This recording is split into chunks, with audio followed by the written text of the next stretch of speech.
감사합니다.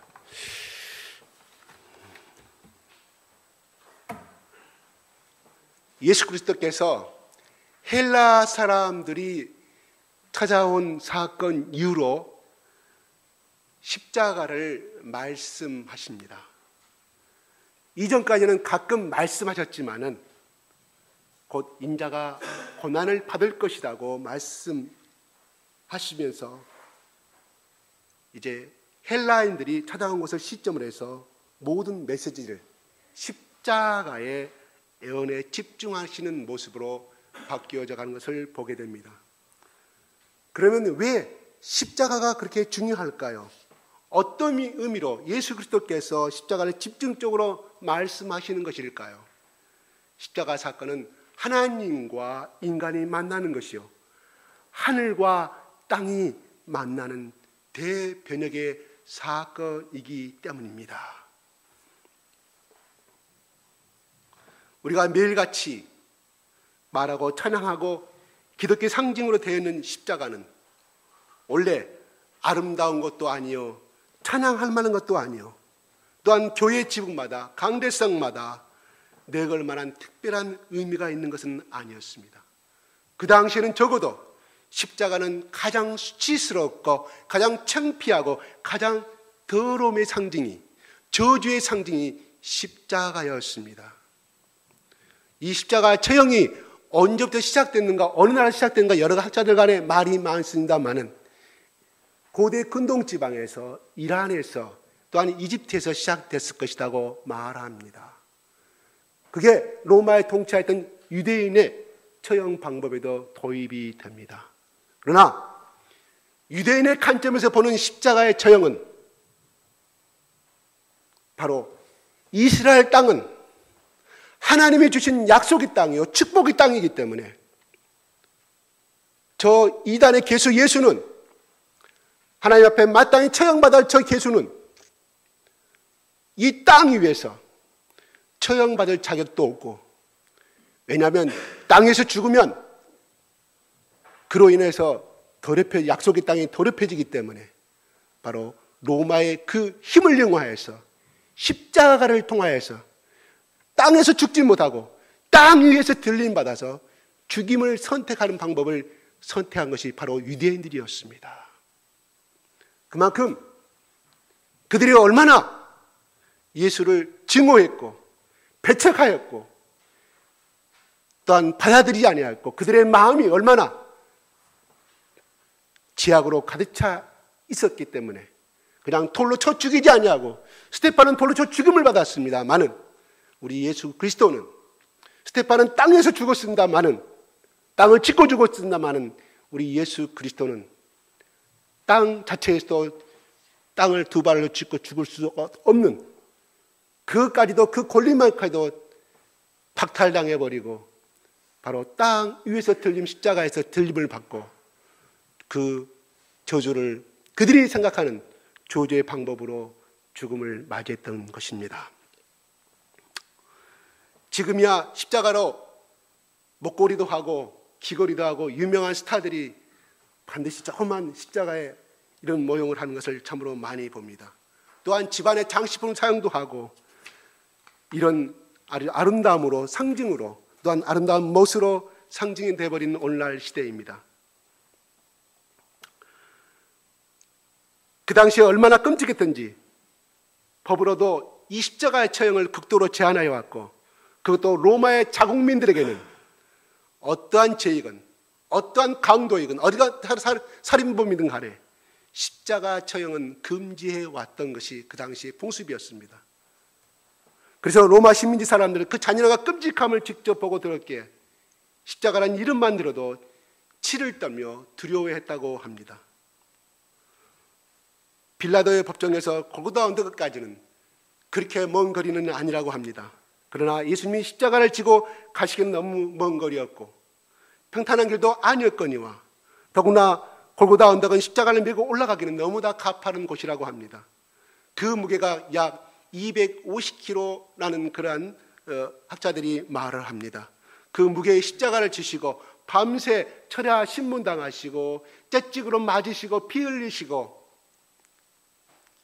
질직도로 지져버리는 그러한 예수님이 지고 가는 것은 너무나 힘이 들었기 때문에 아마 청년 예수 그리스도께서는 7번이나 넘어졌다가 일어서고 하였던 것이 아닌가 생각해 봅니다.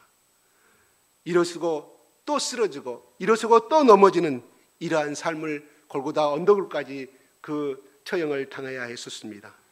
살인을 집행하는 로마 병정조차도 그 모습이 너무나 가련하고 불쌍하였던지 바로 길가에서 구경하던 아리마대 요셉을 강제로 끌어다가 십자가를 대신 지게 하는 장면이 복음서에 기록이 되어 있습니다. 그만큼 우리 주님의 십자가 행렬은 처참했고 그만큼 처참했다는 것을 알게 됩니다. 추측해 봅니다. 예수 그리스도께서 인자가 영광을 얻을 때가 왔다고 말했습니다. 23절에. 또한 30절에 내가 땅에서 들리면 모든 사람을 내게로 이끌겠노라고 말씀합니다.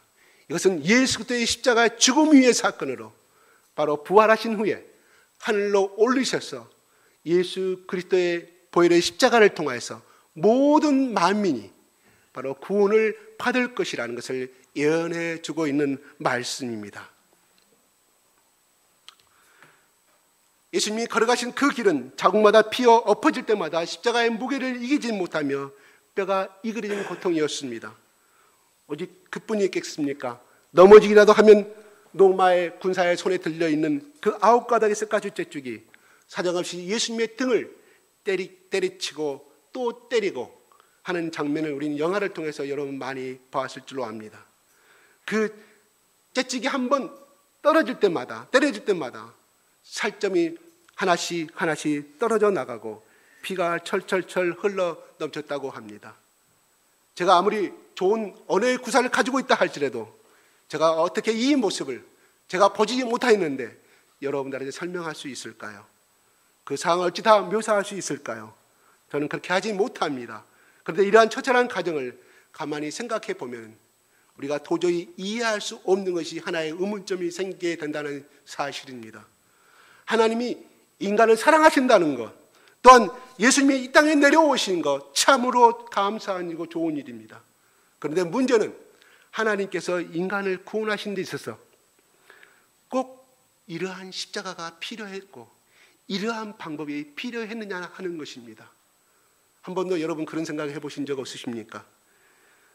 하나님은 온 우주의 통치자이시오 하늘과 땅의 창조주이십니다.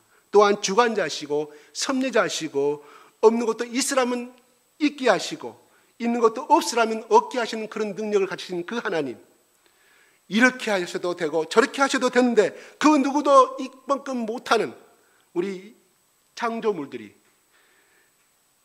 그런 창조물들인데 절대 죽고자 하신 그 하나님께서 지구를 태양주를 돌라 하시면 돌고 지구를 자전케 하시면 자전케 하시고 또한 달과 지구의 거리를 정하시며 창조 때부터 지금까지 달과 지구는 일정한 거리를 유지하면서 하나님이 정하신 그 법칙대로 거리를 유지하면서 돌아가고 있습니다. 어젯밤에 저쪽 동쪽에서 떠오르는 둥그런 달을 보셨습니까? 가을의 하늘이 너무나 맑아서 그랬는지 깨끗해서 그려버렸는지 어제의 보름달은 너무나, 어제가 보름이었습니까? 보름인지 아닌지 잘 모르겠습니다. 말이 선위에 떠오르는 보름달이 너무나 태양처럼 너무 멋있는 추석의 가을 추석달보다는 더 멋있는 달이었던 것 같아요. 그 달이 지금도 하나님이 정하신 그 위치에서 똑같은 빛을 내고 돌아가고 있다는 것이고 우리를 비추고 있습니다. 다 하나님이 하신 것이고 하나님의 능력이 그 하나님이 만든 창조 원리에 따라서 그렇게 비추고 있다는 것입니다.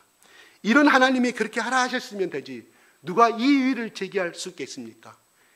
이러한 절대 주권을 가지고 계신 하나님이신데 인간이 설사 죄를 범했다고 하더라도 하나님이 그래 너 몇 월 며칠부로 네 죄 용서해 줄게 이런 방법으로 이 인간을 용서해 줄 수도 있지 않겠습니까? 굳이 왜 이 아들을 십자가에 못 박혀 죽였느냐 하는 것입니다. 하다못해 우리나라의 8월 15일이라든가 성탄절 때 되면 수의를 입은 제수들에게 아니면 정치범들에게 사면이란 그 고난을 이용하여서 우리는 그들이 풀려나는 것을 말 한마디로, 사인 한마디로, 사인 글자 한 번 단순간에 몇 초의 그 글자로 풀려나고, 그래야 국민들이 다 그렇게 되는 것이라고 생각하고 그렇게 살아가는 것이 우리나라뿐만 아니라 미국에도 자본주의 국가에는 이런 제도가 있는 것을 우리는 잘 압니다. 그런데 왜 하나님이, 천지의 주재자 하나님께서 이 예수 그리스도를 십자가에 굳이 처참하게 죽이시면서까지 죽음을 당케 하게 했느냐 하는 것입니다. 그 고통의 십자가, 잔인한 십자가입니다. 처절한 십자가입니다. 하늘도 무심할 수 없어서 예수 그리스도께 돌아가신 그 순간에도 해가 빛을 잃었고 땅도 무심할 수가 없어서 바위가 터졌다고 기록하고 있습니다. 죽은 자도 무심할 수가 없어서, 잠자코 할 수 없어서 무덤이 열리면서 죽은 자들이 살아났다고 기록하고 있습니다. 왜 하필이면 이런 십자가를 통하여서 인간을 구원하신 방법을 택하셨을까요? 하는 질문을 가져봅니다. 하나님은 물론 창세기 3장 15절에 약속하신 그 방법대로 때가 되심에 예수 그리스도를 이 땅에 보내셨고 그 방법을 선택하셨습니다. 바로 우리 하나님을 믿게 하기 위해서, 우리 인간들이 그 예수 그리스도의 보혈의 십자가의 은혜를 믿게 하기 위해서 그 방법이 필요했다고 생각해 봅니다. 하나님의 소원은 무엇이었습니까? 아담의 후손들이 영원한 저주와 영원한 천벌 속에서 죽어가는 것이 하나님의 소원이었을까요? 아닙니다. 하나님의 소원은 인간과 바른 관계를 맺는 데 있었습니다. 그리고 이러한 인간관계를 맺는 방법은 오직 믿음뿐이었습니다. 인간이 하나님을 믿어줘야만이 가능한 것입니다. 그러나 문제는 하나님을 믿지 아니하는 데 있다는 것입니다. 그래서 요한복음 3장 16절에 이렇게 말합니다. 하나님이 세상을 이처럼 사랑하사 독생자를 주셨으니 이는 저를 믿는 자마다 멸망치 않고 영생을 얻게 하려 하심이라고 말씀하고 있습니다. 우리가 이 말씀에서 강조하는 부분은 하나님이 세상을 이처럼 사랑하셨기 때문에 독생자를 주셨다는 것입니다. 그래서 하나님의 사랑을 말할 때마다 이 구절은 정말로 어디 설교나 어디를 가나 주일학교 설교나 중고등부 설교나 단골로 등장하는 기절입니다. 그러나 더욱 중요한 것은 첫 부분이 아니라 차라리 끝부분이 아닌가 생각합니다. 하나님과 바른 관계를 맺어야만 멸망치 않고 영생을 얻는데 그 바른 관계를 맺는 방법은 오직 믿음뿐이라는 말이라는 것입니다. 바른 관계란 어디서 오는 것입니까? 서로 믿는 관계가 되어질 때 비로소 바른 관계가 되어진다는 것입니다. 사랑도 믿음 다음입니다. 사랑도 이해도 믿음 다음입니다. 순종도 믿음 다음입니다. 믿음이라는 것이 전제가 되었을 때 친구 간에도 부부 간에도 부모 자식 간에도 하나 되는 교제가 이루어지게 되게 된 것입니다. 오늘 아침에도, 지난 주일 아침에도 애들이 이렇게 부릅니다. 엄마. 2살 먹은 애도, 5살 먹은 애들, 7살 먹은 애도 엄마. 그 다음에 뭡니까? 자기가 원하는 것을 달라는 거 아니겠습니까? 그 속에는 뭐가 들어있습니까? 내가 엄마 그러면, 내가 원하는 걸 달라고 하면 나의 엄마가 그것을 들어줄지 하는 그 믿음이 있기 때문에 자기 엄마를 향해서 엄마라는 단어를 부르게 되는다는 것입니다. 그만큼 이 믿음의 관계가 있기 때문에 부모와 자식 간의 관계도 사랑의 관계로 이어져 갈 수가 있다는 것입니다. 에덴 동산에서 하나님은 아담에게 이 믿음을 요구하셨습니다. 아담이 생명과를 따먹음으로 하나님이 요구하시는 믿음에 부응했었더라면 과연 인간의 죄와 고통이 시작이 되었겠습니까? 그런데 아담은 의심으로 이 믿음을 파괴하고 말았습니다. 그럴까? 설마 죽을까 하노라 해서 의심하고 그 믿음의 신뢰관계를 깨트림으로 말미암아 하나님과 아담의 후손들은 결국은 우리는 하나님 앞에 버림받는 존재로 전락해버리고 말았다는 것입니다. 출애굽 당시에도 구리병을 쳐다보지 않았던 사람들은 그렇게 죽음을 당했습니다. 이제 하나님은 마지막으로 최후의 방법을 동원하십니다. 최고의 최선의 방법, 저 인간들을, 내가 만든 저 피조물들, 내 하나님의 내 백성들을 내 소유물로, 내가 올바른 관계를 성립하고 싶고 저들과 교제를 나누고 싶은데 내가 그 많은 수많은 내 종들을 보냈지만 그들은 반항하고 배척하고 오히려 그들을 죽이고 하였던 그 방법 속에서 하나님 마지막으로 최후로 선택한 방법이 바로 자기 사랑하는 아들 예수 그리스도를 보내는 방법이었습니다. 바로 그 예수 그리스도를 희생하여서 사람들이 믿지 아니할 수 없도록 접근해서 오신 것이 바로 십자가의 희생이라는 것입니다. 자기 희생, 이것이 하나님께서 인간들이 하나님을 믿도록 사용하신 최후의 방법이었다는 것입니다. 우리나라에서도 자기의 진실 또한 정직, 어떤 순교를 증명하는 방법으로 자기 희생을 택하는 경우가 많이 있어 왔습니다. 어떤 여인이 어떤 누명을 썼을 때 바로 자기들이 가지고 있던 은장도로서 바로 자기라는 것을, 자기의 순교를 증명해 보였던 것을 우리는 야사를 통해서 많이 알 수가 있습니다. 또한 가끔 중학교, 고등학교에서 한참 감성이 예민할 때 도둑 누명을 쓴 학생이 결국은 자기가 아무리 깨끗하다고 말을 해도 믿지 아니함으로 인하여 자결로 자기의 깨끗함을 증명하는 그런 사건도 가끔 보게 됩니다. 물론 자살이 그게 정당한 방법은 분명히 아닌 것입니다. 다른 방법으로는 자기를 믿어주지 않으니까 자살이라는 그 땅전 자기 희생의 방법으로 자기의 결박을 바로 선생이나 반 친구들에게 증명해 보는 사건을 보게 됩니다. 하나님이 왜 십자가에 달려 스스로 희생하셨을까요?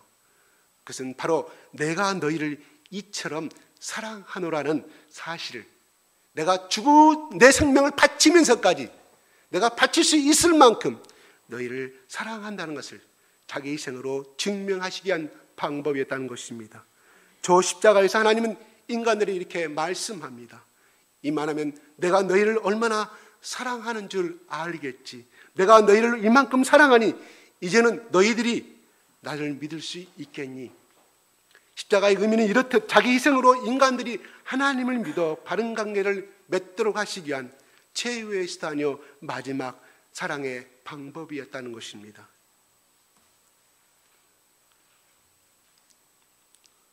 하나님께서 분명히 인간을 사랑하십니다. 그런데 인간을 사랑함에 있어서 걸리적거리는 것이 하나 또 있었습니다. 그것이 바로 죄입니다. 이 죄 문제를 하나님은 어떻게 다루셨습니까? 인간들아, 이 죄를 어떻게 너희들이 좀 해봐라. 그것만 너희들이 해결한다면 그 다음에 너희를 사랑하마, 이렇게 말씀하지 않으셨습니다. 죄의 문제는 인간이 도저히 어떻게 할 수 없었음을 하나님은 스스로가 알고 계셨습니다. 그래서 하나님은 친히 십자가에서 그 죄 문제를 해결하시고자 바로 예수 그리스도를 통해서 자기 희생을 선택하신 것입니다. 이것이 바로 그 공의의 하나님, 십자가의 두 번째 의미입니다. 하나님의 속성은 사랑입니다. 그리고 공의입니다. 그렇게 인간은 사랑하시지만 인간 속에 있는 부패성, 죄악성은 결코 사랑할 수가 없고 결코 미워하신다는 것입니다. 하나님과 죄는 함께 공존할 수가 없기 때문에, 왜? 하나님 자체가 깨끗하고 거룩하신 분이기 때문에 바로 그 죄 문제를 해결하지 않고서는 그들을 하나님의 자녀로 삼을 수가 없었던 이 공의의 하나님이십니다. 죄악성을 심판하시자니 사랑하는 인간이 죽겠고, 인간을 살리자니 그 공의의 속성이 만족지 못하고 어쩔 수가 없었습니다. 그래서 이것은 하나님의 고민이 시작된다는 사실입니다. 여기서 바로 하나님의 자기 희생이 있었다는 사실입니다. 자기 희생을 통해서 그 죄값을 스스로 받으셨습니다. 그 심판을 스스로에게, 예수 그리스도에게 스스로 내리셨고, 그리고는 이젠 다 되었다, 내게 오라고 이렇게 말씀하고 있습니다.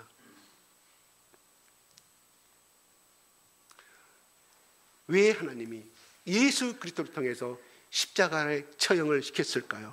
바로 하나님의 사랑이 얼마나 간절한가를 보여주기 위한, 우리 인간들이 보여주기 위한 최후의 방법이었다는 것입니다. 예수님이 십자가에 죽으신 것은 능력이 부족해서 또한 속시무책으로 죽은 것은 절대 아닙니다. 수많은 천군 천사들이 중무장하고 대기하고 있었기에 명령만 내리시면, 그 십자가에 위에서 명령만 내리시면 일시에 저 로마 군사들을 전멸시킬 수도 있었습니다. 그러나 우리 예수 그리스도는 묵묵히 로마 병정들의 보응을 받았습니다. 묵묵히 빌라도의 그 재판을 받으셨습니다.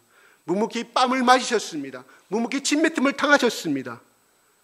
십자가에 살이 찢겨지고 피가 쏟아져 희생의 제물이 되어서 묵묵히 감수하셨습니다. 바로 그 이유는 저 십자가에 달려야만이 온 인류의 죄값이 청산이 되고, 그리야만 우리 모두가 온 인류가 하나님과의 관계가 바로 맺어질 수 있으니, 이 방법만이 너희를 사랑하는 증거가 되니, 그래서 묵묵히 십자가의 형벌을 기꺼이 우리 주 예수 그리스도는 받으셨다는 사실입니다. 이런 일화가 있습니다. 아기를 낳은 새댁이 자기 친정 부모가 그리워서 그 아기를 갖고 고개에 산 두 고개를 넘어서 자기 친정 부모를 만나러 갑니다.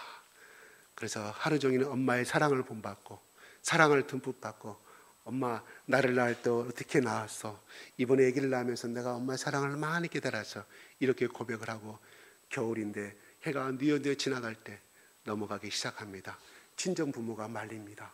이렇게 눈이 오고 그러는데 위험하다고. 이제 그때는 눈이 내리지 아니하고요. 가는 길에 눈이 내려서 결국은 시댁에 연락을 해도 돌아오지 아니한다고 해서 온 동네가 그 새댁을 찾아보니 눈 속에 죽은 새댁을 발견하게 됩니다. 그런데 그 가슴에 안긴 아기는 땀을 흘리면서 숨을 쉬고 있더라는, 이런 옛날에 제가 신문 기사가 생각이 납니다. 그래 보니까 그 아기를 자기 벗은 옷으로 또 싸고 해가지고 그 아기 엄마는 동사하고 그 아기만을 살릴 수가 있다는 이런 아름다운, 제가 좀 서글픈 기억이 좀 납니다. 그 아기 엄마는 그 아기를 살리기 위해서 그렇게 자기 생명을 죽이면서까지 바로 그 아기를 살렸다는 이야기죠. 어머니는 얼어 죽었고, 어머니 희생 때문에 그 아기는 그때까지 땀을 흘리며 살아 있었다는 것입니다. 자식을 사랑하는 어머니의 사랑이 자기의 희생으로 자식을 살린 것, 이것이 바로 십자가의 의미가 아니겠습니까? 이것이 바로 그 여호와 하나님의 사랑이 아니겠습니까? 여기에 용서받지 못할 죄가 어디 있겠습니까? 십자가는 가장 극악무도한 자만 죽이는 극형의 사형의 방법이었습니다. 왜 예수님이 하필이면 극악무도한 자만이 죽는 저 십자가에 죽으셨단 말입니까? 그것은 어떠한 죄인이라 할지라도 십자가 앞에서, 예수 그리스도의 보혈 앞에서 용서받지 못할 죄는 하나도 없다는 사실입니다. 인간들아, 어떤 한 죄인이라 할지라도 나는 다 용서할 수 있다는 하나님의 엄청난 사랑의 메시지고, 하나님의 사랑을 나타난 본복이라는 사실입니다. 강도야, 너도 나를 용서할 수 있고, 창녀야, 나도 너를 용서할 수 있고, 도둑놈아, 나도 너를 용서할 수가 있다는, 어떠한 죄를 짓든 간에 나는 너를 용서할 수가 있고, 바로 그것 때문에 2000년 전에 내가 스스로 십자가에서 죽었노라는 하나님의 사랑의 메시지인 것입니다.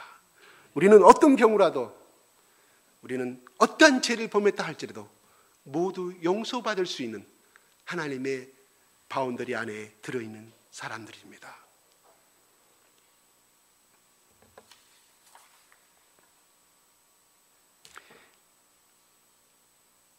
인간을 구원하신 데 있어서 천사를 시킬 수도 있었겠죠. 또한 돌을 들어 명하시면 능히 그할 수도 있었겠죠.